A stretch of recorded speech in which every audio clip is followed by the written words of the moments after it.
അഭിമാനിക്കാം. നിങ്ങൾ ജനിച്ചതും വളർന്നതും ജീവിക്കുന്നതും ഇവിടെ താപപ്രകടനത്തിലാണ്. ഒരു സാങ്കല്പിക താപപ്രകടന സമുദായത്തിലേക്ക് ഏവർക്കും സ്വാഗതം.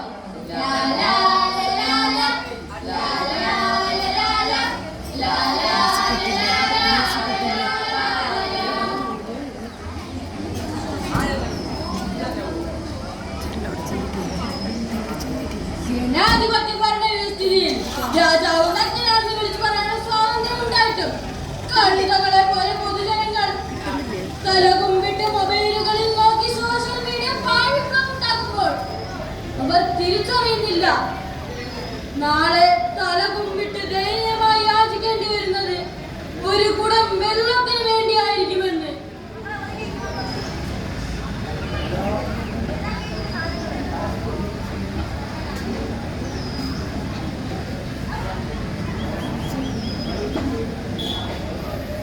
ഇവിടെ ഇരിക്കുന്നവരിൽ സസ്യജാലങ്ങളെയും ജലസ്രോതസ്സുകളെയും സംരക്ഷിക്കുന്നുണ്ടെന്ന് ആർക്കെങ്കിലും ധൈര്യത്തോടെ എഴുന്നേറ്റ് പറയാൻ കഴിയുമെങ്കിൽ ഈ ഗ്ലാസ് വെള്ളം ആ സുഹൃത്തിന് സ്വന്തം. അമ്മാന്റെ സുഹൃത്തിന് സ്വാഗതം. ആരുമില്ലല്ലേ? അനാവശ്യമായ വെല്ലുവിളികൾ നടത്തി ഞാൻ എന്റെ ഊർജം കളഞ്ഞു. എന്റെ ദാഹം തീർക്കാൻ ഞാൻ ഈ വെള്ളം കുടിക്കാൻ പോകുന്നു. നിർത്തൂ, ദാഹം ഞങ്ങൾക്കുമുണ്ട്.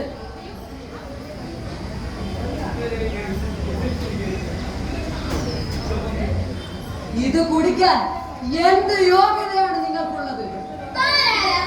ഞാൻ പ്രജ. അതെ, ഗാത്ര ഭരണകൂടത്തിലെ പ്രജ. രാജാവ മന്ത്രിയ പ്രജയോ ആയിരിക്കും. തന്റെ ജീവിതത്തിൽ ഇതുവരെ ഈ അമൂല്യമായ വസ്തു പാഴാക്കി കളഞ്ഞിട്ടില്ലെന്ന് ഉറപ്പുണ്ടെങ്കിൽ നിങ്ങൾക്കത് കുടിക്കാം. മനുഷ്യരാണെങ്കിൽ ഇവിടെ ദാഹിച്ച് പരവേശം മൂത്ത് നിൽക്കുകയായിരുന്നു. ഇവിടെയാണെങ്കിലോ ഒരു കുപ്പി വെള്ളത്തിന് 20 രൂപ. ബ്രിട്ടീഷ് ഭരണകൂടത്തിൽ നിന്ന് സ്വാതന്ത്ര്യം നേടിയത് ഈ കുടിവെള്ളത്തെ സംരക്ഷിക്കാനാണല്ലോ. ഞാനറിഞ്ഞില്ല.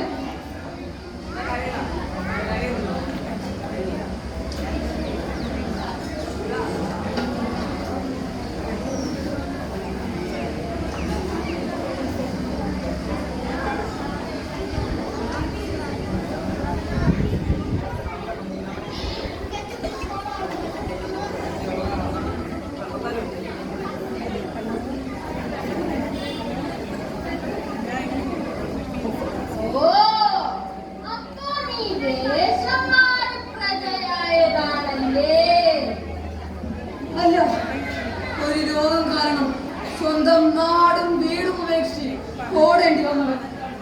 ഒരു സമൂഹം വെറുപ്പോടും ഭയത്തോടും കൂടി ആട്ടിപ്പാച്ചവൻ. കൂടെ പഠിച്ചവരും കളിച്ചവരും ഒരുമിച്ചിരുന്ന് ആഹാരം കഴിച്ചവരും. എന്നെ കാണുമ്പോൾ തിരിഞ്ഞു നടക്കാൻ തുടങ്ങിയത് മുതൽ ഞാൻ തിരിച്ചറിഞ്ഞു ഞാൻ ഈ നാടിന്റെ ശാപമാണെന്ന്.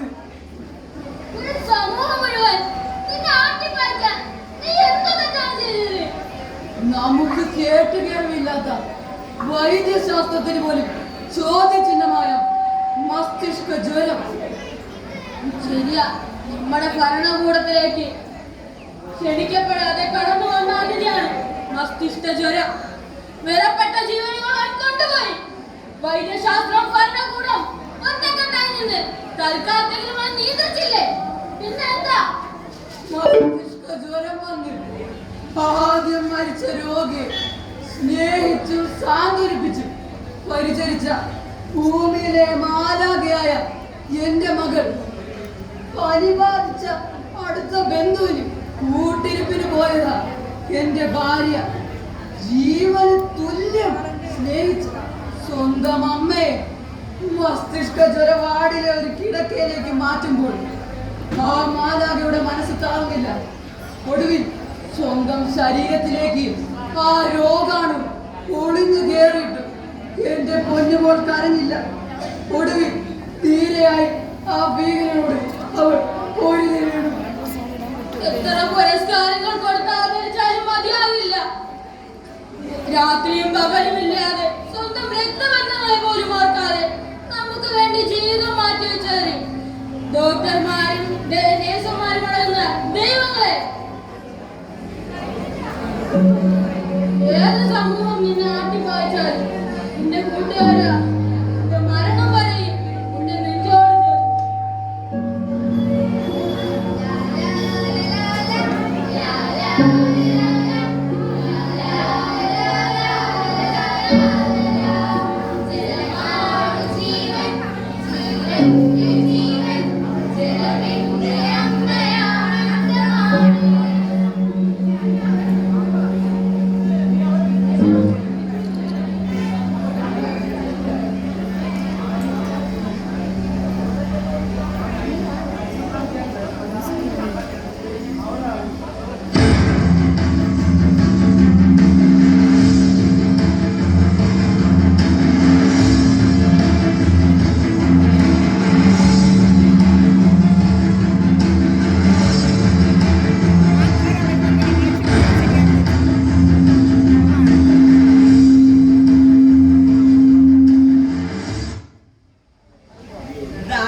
ഭരണകൂടത്തിൽ എന്നും രാജഭരണമാണല്ലോ. അതൊരു അപമാനമായി ആർക്കെങ്കിലും തോന്നുന്നുണ്ടോ? കുടിവെള്ളക്ഷാമം കൂടിക്കൂടി വരുന്നു. അറിയാം, ഇത്തവണയും കാലവർഷം ചതിക്കുമെന്നാണ് കാലാവസ്ഥാ പ്രവചനം. ഭരണകൂടത്തിലെ ഏറ്റവും സുന്ദരനും ബുദ്ധിമാനും ആരോഗ്യമായ രാജാവിനോട് അടിയന് പറയാനുള്ളതെന്നു വെച്ചാൽ അടിക്കാതെ പറഞ്ഞോളൂ പൗരമുഖ്യ.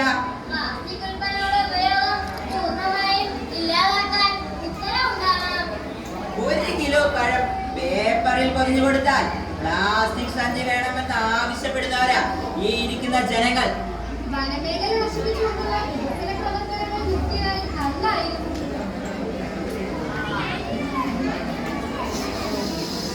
സാധ്യമല്ല. ഖജനാവിന്റെ നിലനിൽപ്പ് തന്നെ ബഹുരാഷ്ട്ര കമ്പനികളുടെ കാരുണ്യത്തിലാണ്. എന്ത് വെട്ടിക്കളഞ്ഞിട്ടാണെങ്കിലും വികസന പ്രവർത്തനങ്ങൾ തുടരും.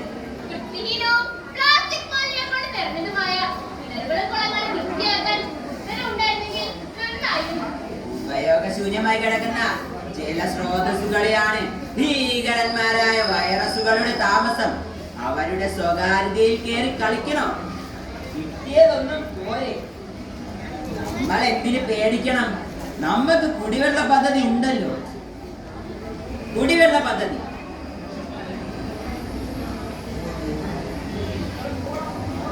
ഇതാണ് ഭരണകൂടത്തെ ഭരിക്കുന്ന പണ്ടൻ രാജാവ്. ഇങ്ങനെ പോകണമെങ്കിൽ വരും തലമുറയ്ക്ക് കുടിവെള്ളം പോലും കിട്ടാത്ത അവസ്ഥ വരും.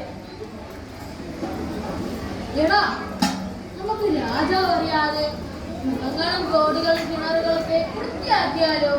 എടോ, ഇവിടത്തെ ജനങ്ങളോട് രാജാവിനില്ലാത്ത മമത നമുക്കെന്തിനാണ്? ഇതാണാ നിന്റെ കുഴപ്പം. ഇടയ്ക്കിടയ്ക്ക് നിന്റെ തോലിൽ നിന്നെ സ്വാതന്ത്ര്യമാക്കും. നീ പറഞ്ഞത് ശരിയാ. നിന്റെ പുറമേക്ക് കറുപ്പാണെങ്കിലും ഉള്ളു നിറയെ നന്മയുടെ മനുഷ്യത്വത്തിന്റെ വെളുപ്പ. എന്നാൽ ഇത് പുറം വെളുത്തതാ, പക്ഷെ ഉള്ളു നിറയെ അസൂയയും കൂശുമ്പും അഹങ്കാരവുമാണ്. ഞാനൊരു തമാശ പറഞ്ഞാലാ. ദൈവത്തിന്റെ ഏറ്റവും വിലമതിക്കാനാവാത്ത സൃഷ്ടിയാണ് കറുപ്പ്. ഇതൊക്കെ ആരെങ്കിലും കേട്ടാൽ എന്നെ തല്ലിക്കൊല്ലും. ചാവാൻ എനിക്ക് ഭയമില്ല. ലോകത്തോട് നഗ്ന സത്യങ്ങൾ വിളിച്ചു പറഞ്ഞിട്ട് അഭിമാനത്തോടെ മരിക്കാനാണ് എനിക്കിഷ്ടം. നീ എന്തൊക്കെയാണോ പറയുന്നേ? പകലിനെ രാത്രിയാക്കാൻ എനിക്ക് കഴിയില്ല, എന്നാൽ രാത്രിയെ പകലാക്കാൻ നിനക്ക് കഴിയും. ഇത് കറുപ്പിന്റെ ജന്മത്തിൽ ദൈവം കൊടുത്ത മഹാപുണ്യം. പകലിനെ രാത്രിയാക്കാൻ എനിക്ക് കഴിയില്ല, പക്ഷെ രാത്രി പകലാക്കാൻ നിനക്ക് കഴിയും. പകലിനെ രാത്രിയാക്കാൻ എനിക്ക് കഴിയില്ല, പക്ഷെ രാത്രി പകലാക്കാൻ എനിക്ക് കഴിയും.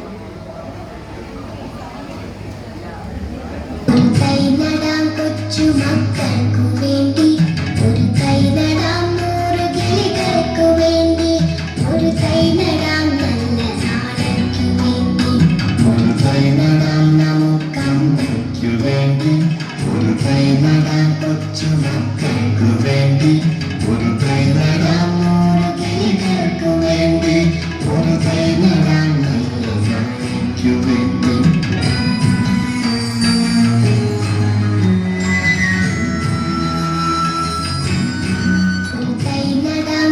കൊച്ചുമക്കൾക്കു വേണ്ടി 2 ദിവസം വെള്ളത്തിന് വേണ്ടിയുള്ള ഓട്ടപ്പാച്ചിലായിരുന്നു. നിന്നെ ശ്രദ്ധിക്കാൻ കഴിയില്ല. ഞാൻ അടിക്കുന്ന ഈ വെള്ളം കുടിക്കൂ. നിന്റെ ദാഹം തീർക്കൂ. നിന്റെ പൂർവികർ തന്ന ചക്കയും മാങ്ങയും പുളിഞ്ചി കേൾക്കാൻ ഞാൻ എങ്ങനെ മറക്കും? പിന്നെ നിന്റെ ബാല്യകാലത്ത് നിന്റെ ആദ്യ പ്രണയിനിയുടെ മധുര ശബ്ദം കേൾക്കാൻ കാത്തിരുന്നത് ലാവിൻ ചുവട്ടില. സൗഭാഗ്യങ്ങളെല്ലാം വെട്ടി നശിപ്പിച്ച് മൊബൈലുകളിൽ തല കുമ്പിട്ട് പ്രണയം പറയുന്ന ഇപ്പോഴത്തെ കാലത്തിന് എന്താ റോസാപ്പൂ, എന്താ പൂ, എന്താ താമരപ്പൂ.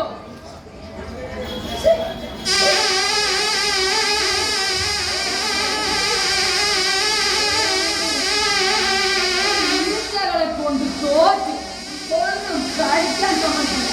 ഭക്ഷണം പുറത്തേക്കെടുത്താൽ എവിടെയെങ്കിലും മണം പിടിച്ച് എത്തിക്കോളും വൃത്തികെട്ടന്മാർ. പോയിച്ചേ ഇത്രയും നാളും എവിടെയായിരുന്നു? ആകെ 5 പേരുള്ളൂ. ബാക്കിയുള്ളവരൊക്കെ എവിടെ? ഈച്ചയൊക്കെ സഹിക്കാനാകാതെ തേണ്ട് തിരിഞ്ഞിട്ട് ചക്കപ്പെടണം. പോയിച്ചേ എടാ, ഈച്ചകളെ ഇന്നിവിടെ ഞാൻ നീ കാണുമ്പോൾ അഭിമാനിക്കണം.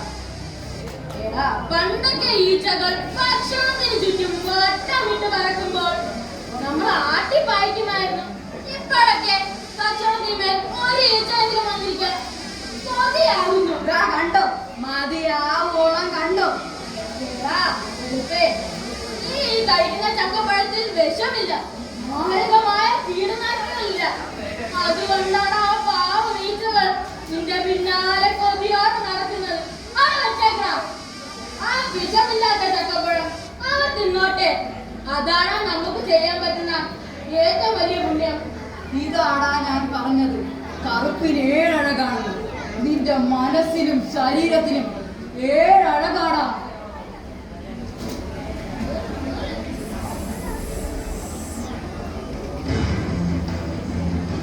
രാത്രി ഭരണകൂടം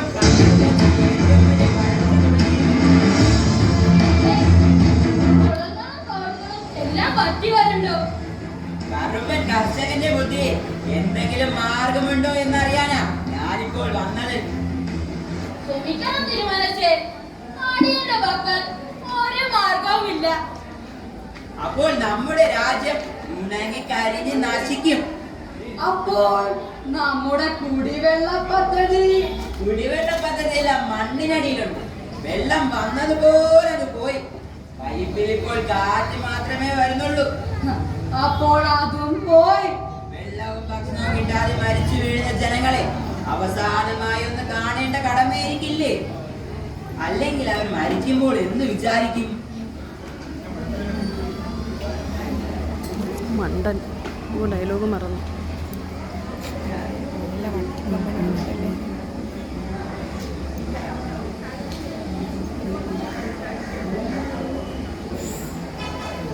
എടാ, ഞാനൊരു കാര്യം ചോദിക്കട്ടെ. നിനക്കെന്താ ഈ മരണം ഇങ്ങനെ വിശപ്പും ദാഹവുമായി നിന്റെ അരികിൽ വന്ന് നിൽക്കുമ്പോൾ ഭയമില്ലാത്തത്? എനിക്ക് ഭയമില്ല.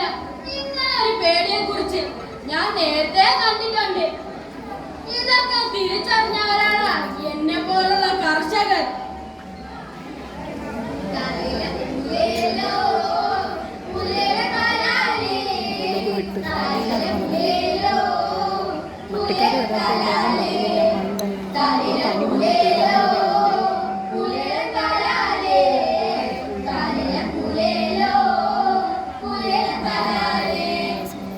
പുതിയ തലമുറയിലെ എത്ര കുട്ടികൾക്കറിയാം ഇങ്ങനെ ഒരു വട്ടി ഉണ്ടായിരുന്നുവെന്ന്? ഈ വട്ടികൾ നമ്മൾ കാലങ്ങളോളം ഉപയോഗിക്കുമായിരുന്നു. ഉപയോഗിച്ച് കഴിഞ്ഞാൽ ഇവ മണ്ണിലൂടെ അലിഞ്ഞു ചേരുമായിരുന്നു. 1 രൂപ കൊടുത്ത് പ്ലാസ്റ്റിക് കവറുകൾ വാങ്ങിച്ച് ഉപയോഗിച്ച് വലിച്ചെറിയുമ്പോൾ നമ്മൾ ബോധപൂർവ്വം മറക്കുന്ന ഒരു കാര്യമുണ്ട്. ഇത് മണ്ണിൽ വീണ് ലയിച്ച് വളമായി തീരുന്നില്ലായിരുന്നു. നാം വലിച്ചു കുടിച്ച് വലിച്ചെറിയുന്ന സ്ട്രോകൾ 100 വർഷം കഴിഞ്ഞാൽ മണ്ണിനടിയിൽ കിടന്ന് പ്രകൃതിക്ക് ദോഷം ഉണ്ടാക്കുമെന്ന് ഇനി എന്നാണ് മനുഷ്യർ തിരിച്ചറിയുന്നത്?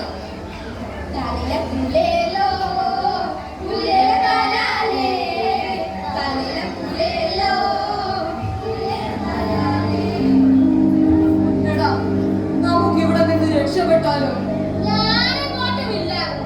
ഈ പുണ്യഭൂമിയിട്ട് മരിക്കണമെങ്കിൽ ഇവിടെ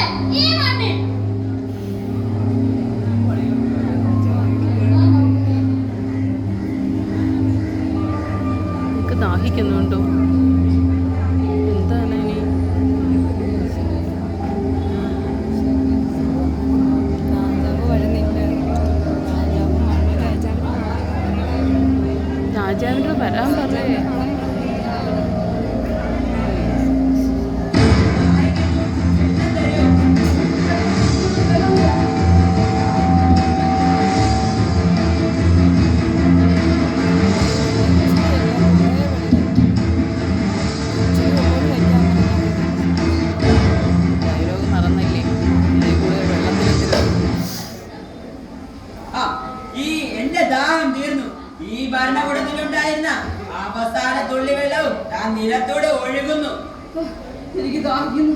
വെള്ളം. ഇനി വെള്ളം വേണമെങ്കിൽ പരസ്പരം കടിച്ചു കീറി ചോര പിടിച്ച് ദാഹം തീർത്തോളൂ. അല്ലെങ്കിൽ ഈ തറയിൽ ഒഴുകി കിടക്കുന്ന വെള്ളം തക്കി കുടിച്ച് ദാഹം തീർത്തോളൂ. ഞാൻ നാളെ കുടുംബസമേതം അങ്ങ് പറക്കും.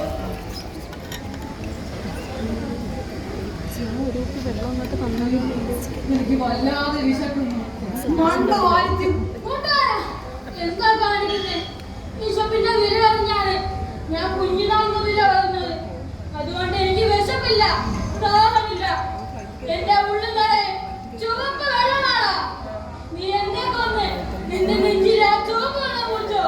ഞാൻ എങ്ങനെ നിന്നെ കൊണ്ട് വെള്ളം കുടിക്കും? എനിക്ക് ദാഹിക്കുന്നു.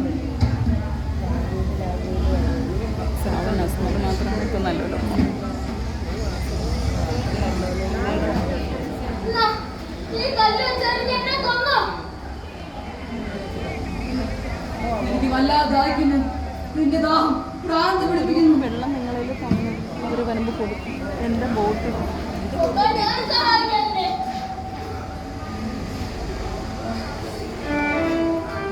ഒന്നും കൊടുക്കുന്ന അരി കൊടുക്കണം കിട്ടാൻ സ്റ്റീലാണ്. എനിക്ക് നിന്നെ കൊണ്ട് വെള്ളം കുടിക്കണ്ട. അവസാന തുള്ളി വെള്ളം എന്റെ നാവിൽ വീഴുന്നുണ്ടെങ്കിൽ അതെന്റെ കൂട്ടുകാരന്റെ കരകളിൽ നിന്നാകണം.